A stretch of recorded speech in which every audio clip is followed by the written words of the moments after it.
Book 64. The Book of Job. What if the worst happened to you, and no one could tell you why? What if you lost everything, not because you deserved it, not because life is fair, but because the universe is vast, wild, and beyond the limits of human justice?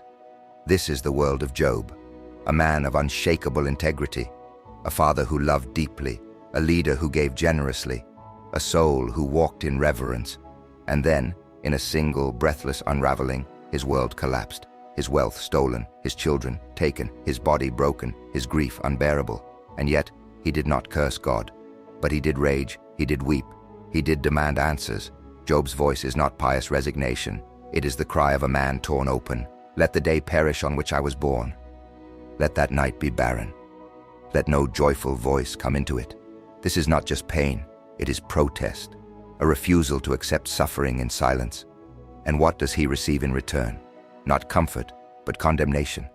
His friends, voices of cold certainty, insist, "You must have sinned. This must be your fault." Job's reply? No. No, I will not accept easy lies. No, I will not let my grief be dismissed. No, I will not bow to a morality that reduces suffering to an equation.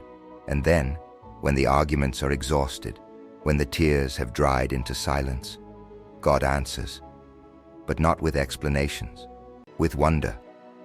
Where were you when I laid the foundations of the earth? Have you commanded the morning since your days began?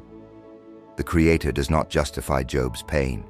Instead, he pulls back the curtain of the cosmos, revealing a world so vast, so fierce, so breathtakingly alive that human suffering, though real, is not the whole story. In the end, Job is not given answers.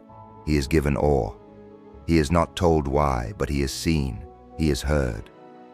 The book of Job does not offer cheap comfort. It shatters the illusion that faith means having all the answers.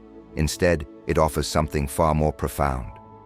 A faith that can roar, a faith that can weep, a faith that stands in the storm and dares to say, "I demand to understand."